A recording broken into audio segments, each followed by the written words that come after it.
रहीम अस्सलाम वालेकुम। तो हम अपने सिलेब्री ग्लैंड रीजन में हमने बेनाइन ट्यूमर्स कंप्लीट कर दिए थे।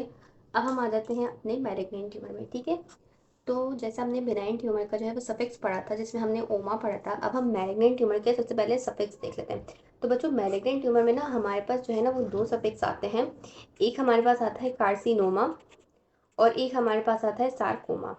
ठीक है, यानी कभी भी किसी ट्यूमर के नाम के साथ कार्सिनोमा या सार्कोमा अगर लगा हुआ होगा ना, तो आपने उसको देखकर ही समझ जाना है कि वो मैलिग्नेंट ट्यूमर की ही बात हो रही है। ठीक है, अब डिफरेंस क्या है हमारे पास कार्सिनोमा और सार्कोमा में? डिफरेंस ये है कि अगर हमारे पास वर्ड कार्सिनोमा लिखा हुआ होगा ना, तो इसका मतलब है कि वो ट्यूमर हमारे पास एपिथीलियल का है। ठीक है, एपिथीलियम का है। और अगर हमारे पास वर्ड सार्कोमा लिखा हुआ होगा ना, तो इसका मतलब है वो ट्यूमर हमारे पास कनेक्टिव टिश्यू का है। आपको पता है कि हमारे पास जो है वो मेम्ब्रेन में कितने कंपोनेंट्स होते हैं? एपिथेलियम होती है, ठीक है, फिर हमारे पास बेसल लैमिना या बेस पर मेम्ब्रेन आती है और उसके नीचे हमारे पास कनेक्टिव टिश्यू आता है। तो जब भी हमारे पास कार्सिनोमा होगा, इसका मतलब है एपिथेलियम का ट्यूमर है, और अगर हमारे पास सार्कोमा होगा तो इसका मतलब है कनेक्टिव टिश्यू का ट्यूमर है।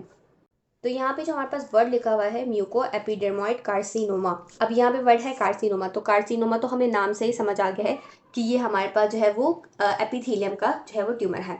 अब हम इसके वर्ड में देख लेते हैं कि म्यूको एपिडर्मोइड में हमारे पास दो वर्ड आ रहे हैं। एक हमारे पास आ रहा है म्यूको, एक हमारे पास आ रहा है एपिडर्मोइड। मैंने आपको स्टार्टिंग में बताया था कि हमारे पास सैलिवरी ग्लैंड्स के जितने भी ट्यूमर्स हैं उसको हम डिफरेंशिएट ही हिस्टोपैथोलॉजी के बेसिस पे करते हैं। सही है, तो हिस्टोपैथोलॉजी इसमें सबसे ज़्यादा इंपॉर्टेंट होती है।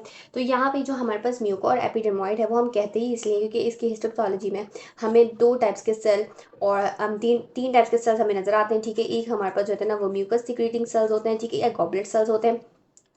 दूसरा हमारे पास एपिडर्मोइड सेल्स होते हैं जिनको हम स्ट्रेटिफाइड स्क्वेमस एपिथेलियल सेल्स भी कहते हैं। ठीक है, यानी हमारे पास जो है polygonal epithelium stratified squamous epithelial cells होंगे। ठीक है, और हमारे पास जो है ना वो म्यूकस सिक्रीटिंग सेल होंगे। तो ये दो टाइप्स के सेल जो है हमें प्रीडोमिनेटली नजर आते हैं। इसके अलावा और टाइप्स के सेल जो है वो भी हमें नजर आते हैं, लेकिन वो हम बात करेंगे जब हम हिस्ट्री पढ़ेंगे इस ट्यूमर की। सही है।